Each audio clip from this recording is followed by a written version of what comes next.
Feels like a lifetime ago now, but I remember the day clearly. The moment my life veered off course.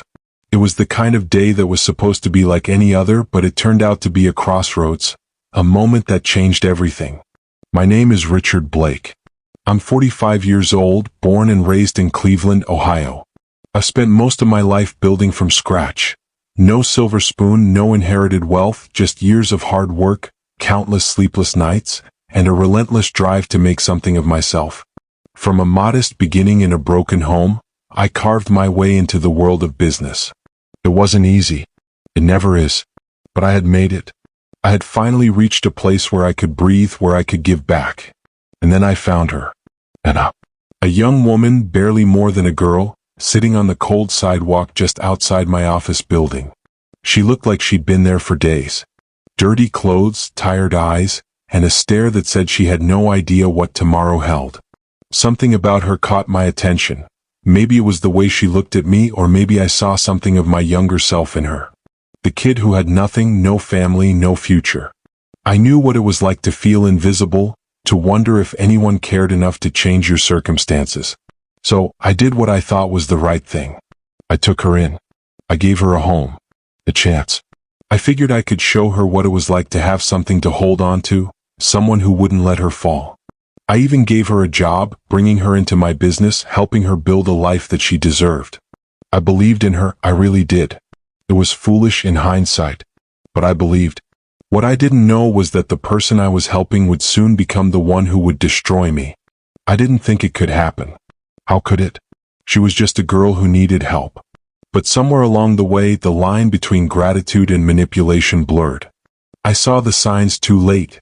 Her lies, her secrets, the way she wormed her way into my world inch by inch until she had everything I worked for. My company, my trust, my heart. And then, without warning, she took it all. And ran. Looking back now, I can't help but feel like a fool. Every ounce of trust one poured into her, every belief I had that she could change, was shattered in the most brutal way. The betrayal stings even now, and I can't escape the feeling that somehow I'm to blame. But that's the thing about betrayal, isn't it? It doesn't just destroy the person who's betrayed. It changes you, leaves a mark on your soul that no amount of success or money can ever erase. And now, here I am, trying to make sense of a life that's been torn apart by someone I thought I was saving. I didn't grow up with much. If anything, my past is a story of constant struggle. Born into poverty, I learned early that nothing comes easy. I worked countless odd jobs, scraped together every penny, and faced rejection after rejection. By the time I was 25, I had seen the bottom, and I'd made a vow to myself, I would never let life keep me down. I'd build something. I'd matter. Now, at 45, I had achieved what I once thought was impossible. A successful business, a comfortable life. But something was missing. I wanted more than just money or power. I wanted to make a difference. To give back, to pull someone out of the same kind of hell I once found myself in. I didn't need to do it, but I wanted to. And then there she was. I first saw Anna one cold, gray afternoon. I had just wrapped up a meeting and was heading back to my car when I noticed her sitting against the side of the building.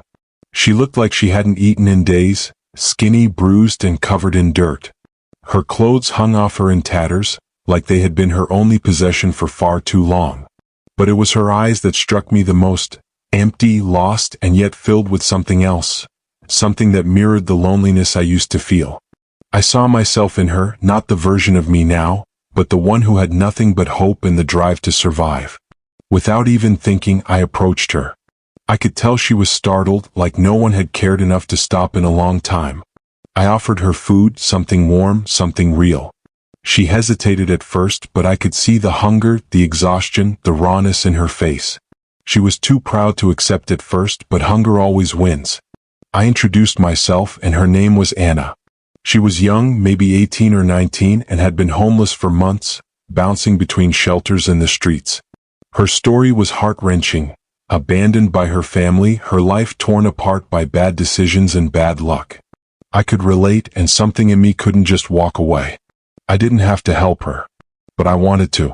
So I offered her a chance to start fresh. I invited her to stay at my home for a while, gave her food, and promised her something more than the cold streets. I set her up with a job in my company, giving her something meaningful to focus on. She was quiet at first, unsure of how to accept the help. But over time, something in her shifted. She started working hard, proving herself. She was quick, smart, and eager to learn. I could see the potential in her, and for the first time I felt like I was doing something good, something that mattered. In the months that followed, Anna became more than just someone I was helping. She became a part of my world. She started taking on more responsibility at work, becoming involved in the business in ways I hadn't expected. It was easy to trust her, too easy really. She was always there when I needed her, always willing to go the extra mile, always with that soft smile and quiet gratitude.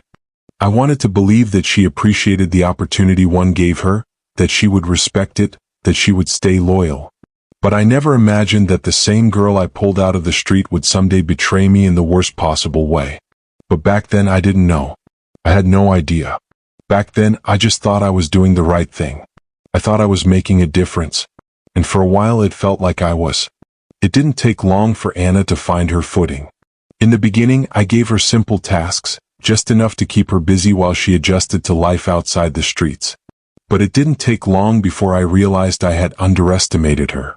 She had this sharpness about her, a kind of raw intelligence that couldn't be ignored. She learned quickly, taking in everything I showed her, every detail, every nuance. Within a few months, she wasn't just a girl I had taken pity on. She was becoming an asset to my business. Anna didn't need a lot of guidance. She had an intuition that set her apart from others. What took most people years to grasp, she picked up in weeks. She began managing projects, making key decisions that even I had trouble with. I watched her navigate our expanding empire, making moves with confidence, and soon I couldn't imagine running the company without her. She started working on my most important accounts, stepping in when I couldn't be there. Her recommendations were solid, her strategies sharp. People trusted her, and I trusted her. I had no doubt that Anna was meant for greatness, and as time passed, she proved it time and again. She wasn't just helping me anymore, she was actively shaping the company. I started putting her in charge of more responsibility, and before long, I realized she was running half the operation, smoothly, without missing a beat. But it wasn't just in business where Anna began to thrive. As she grew more comfortable with her success, she started becoming a fixture in my personal life too. She moved into my home after a few months, partly out of convenience, partly because I insisted. I thought it was the right thing to do, a way for her to truly integrate into the life I was offering her. I never expected that the boundaries between work and personal life would blur so seamlessly. Anna got to know my friends, my colleagues, my family. They accepted her without hesitation. Everyone loved her, how could they not? She was charming, humble, and hardworking. It didn't hurt that she was becoming more beautiful with each passing day, the street-worn look fading into something more polished, more confident. My house became her home too, and in time, it felt like she belonged there as much as I did. I thought it was all falling into place, the dream I'd wanted to build. But Anna wasn't just becoming a key part of my business and my personal world. She was becoming someone I couldn't live without. I began seeing her less like an employee or someone I helped, and more like a daughter I had never had. My actual children were distant. They had their own lives, their own problems, their own world. Anna, though, she was the one who showed up every day, the one who cared. The one who always had a solution when everything seemed to be falling apart. As my business continued to expand, so did her role. At some point, she was managing multiple departments, dealing with high-profile clients, and making decisions that shaped the future of the company. She had the ear of everyone, clients, investors, even my closest colleagues. Her presence was becoming indispensable. It wasn't long before I started contemplating who would take over when I stepped down, and to my surprise, the decision seemed obvious. I named her as my heir in my will. I trusted her implicitly.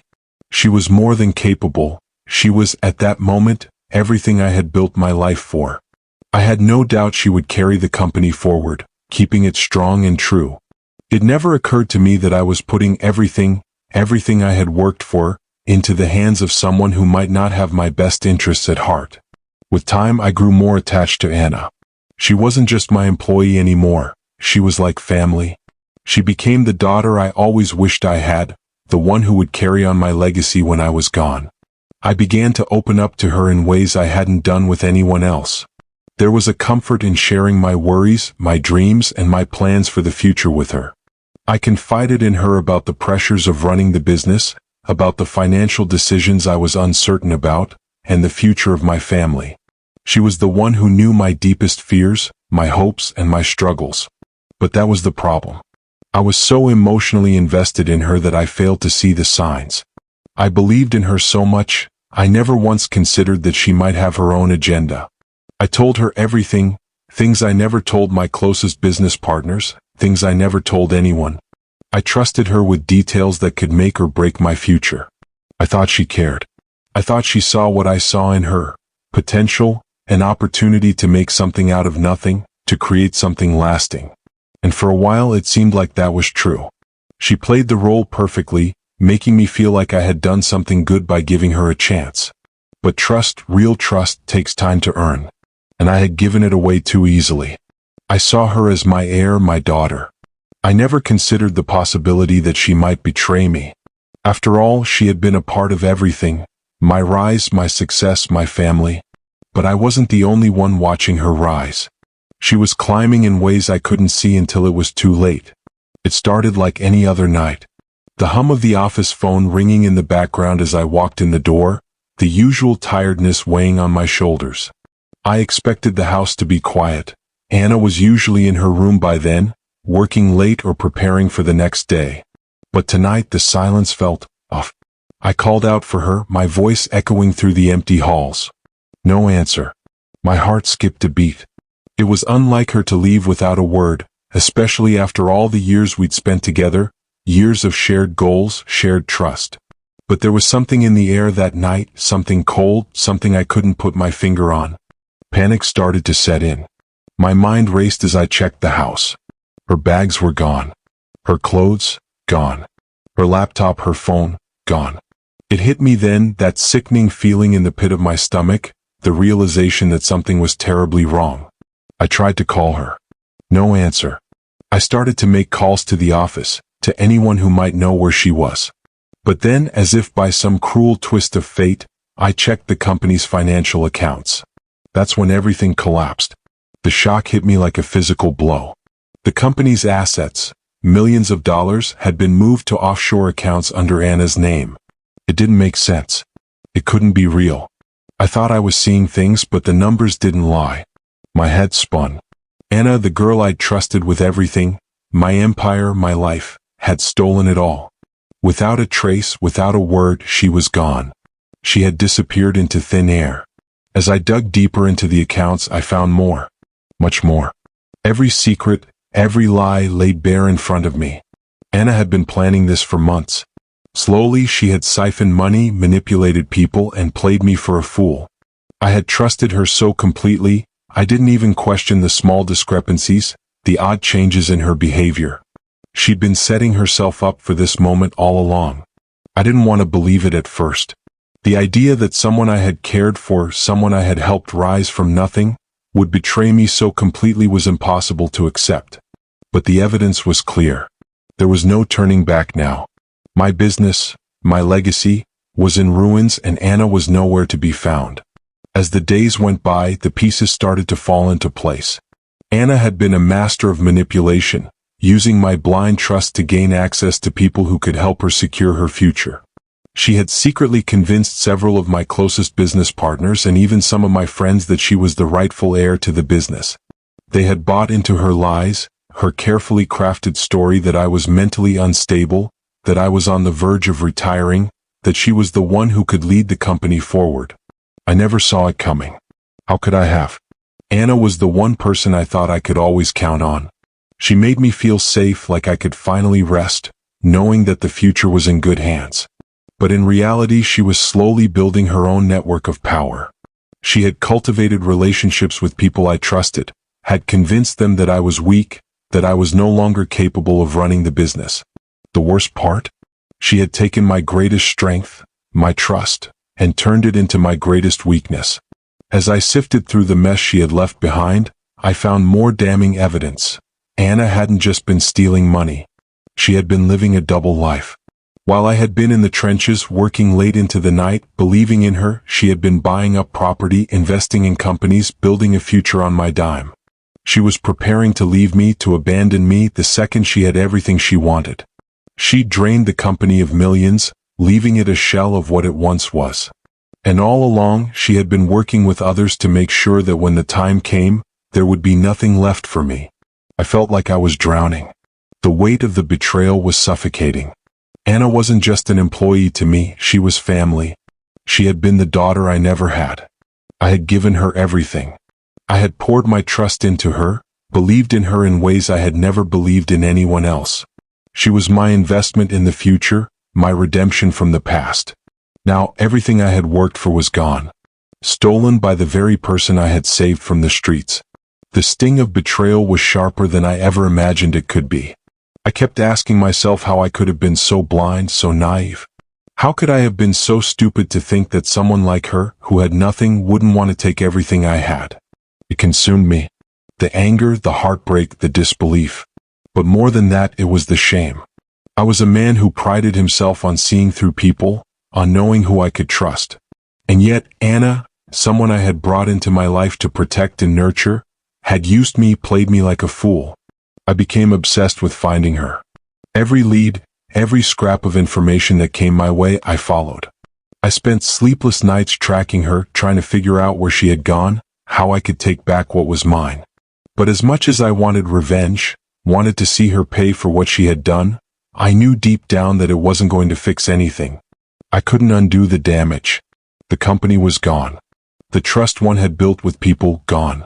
And the worst part? I couldn't stop thinking about her. I couldn't stop remembering the person I thought she was, the person I had loved, the person I had trusted. The betrayal was so complete, so ruthless, that it changed me. I became hardened, cynical, questioning everyone around me. How could I ever trust again? How could I ever give myself fully to anyone after this? I had built my empire from nothing, but now it felt like I had lost everything. And Anna, the girl I had saved, had taken it all. It didn't take long for me to make up my mind. I would find Anna, and I would make her face the consequences of what she had done. I wasn't going to let her get away with it. I couldn't. Not after everything. I hired private investigators, sleek, efficient professionals who could track anyone no matter how well they hid. Every move she made, every dollar she spent, I needed to know. They started following the money. They traced the offshore accounts, the shell companies, and the fake names she used to hide her tracks. It didn't take long before we found what I knew was out there, the signs of a life she had built on my back, a life she hadn't just stolen but flaunted. One by one, I visited the locations my investigators uncovered, high-end properties, luxury homes, penthouses, places no homeless girl should ever be able to afford. But there she was, living in the lap of luxury, completely unashamed.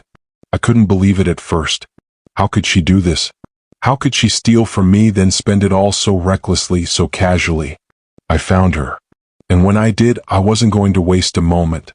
I showed up at one of her new homes, a sprawling mansion in a quiet part of the city, the kind of place only the truly wealthy could afford. She answered the door, looking every bit the part of someone who had it all. Her hair was styled, her makeup flawless, her clothes expensive. She looked at me, her eyes betraying no hint of guilt, no sense of remorse.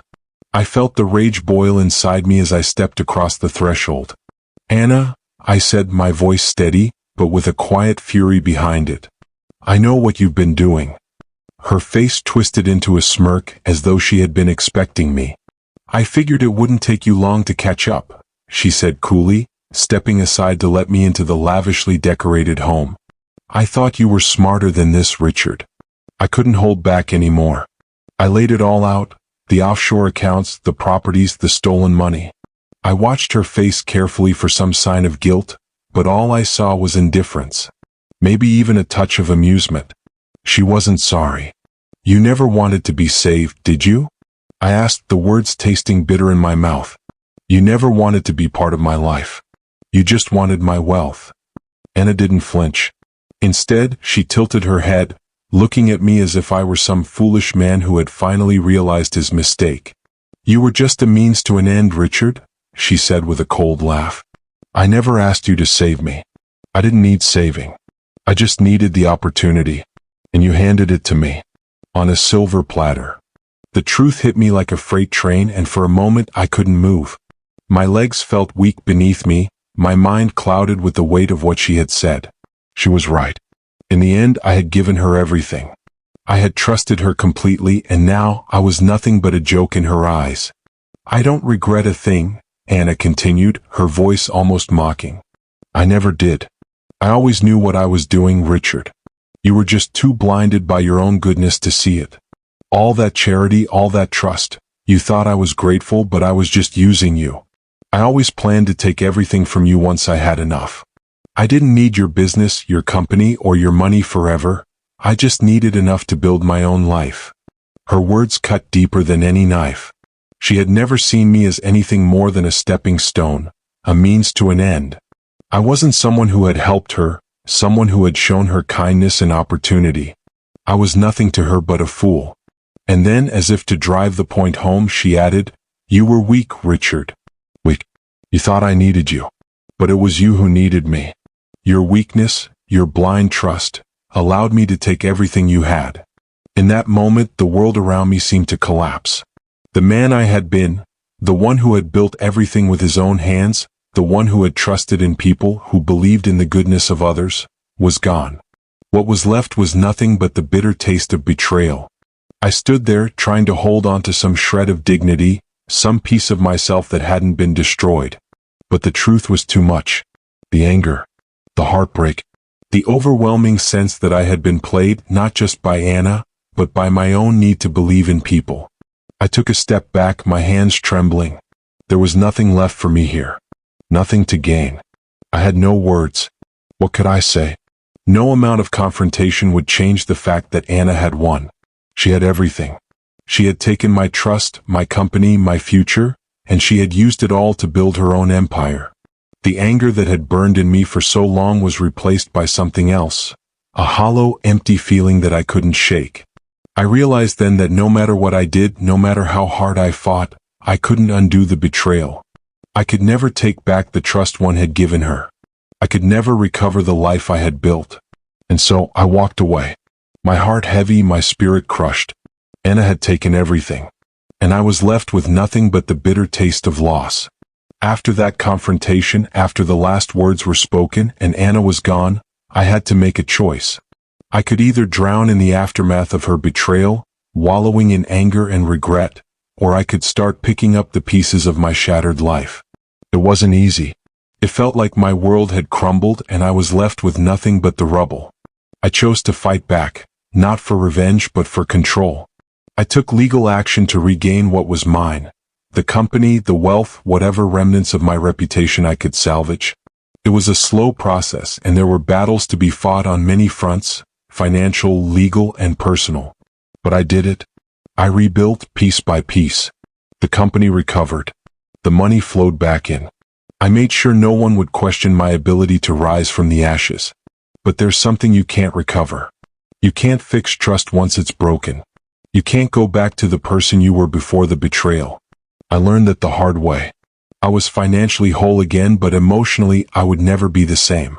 Every decision I made from that point forward came with a new wariness, a hesitation. I couldn't let anyone get that close again. I couldn't afford to. As I sit here now, reflecting on everything that happened, I realize that it all started with a simple desire. To help someone, to believe in them, to lift them up when they had nothing. But in my eagerness to show Anna the world she never had, I ended up giving away something I should have guarded, my trust. I wanted to believe that people could change, that my efforts could make a difference, that a second chance could be enough to turn someone's life around. But Anna showed me that some people don't want to change, they just want to take. And once they have what they want, they don't hesitate to leave you in ruins. Now I keep my distance. I don't trust easily anymore. Some lessons come with a price, and I paid mine. I learned that trust is a powerful thing, but it's also fragile. It's something that has to be earned, not given away freely. Some people will take everything from you without a second thought. no matter how much you've given. And when they do, it's up to you to pick up the pieces, but you'll never be the same again. If there's anything I've learned through all this, it's that you have to be careful who you trust. The ones we lift up can sometimes be the ones who tear us down. So, take it from me, don't let your guard down too easily. Not everyone who comes into your life is there to stay. And sometimes, the most dangerous people are the ones who know how to play the part of someone you can trust. Be careful. Always. You never know who's waiting to take everything from you.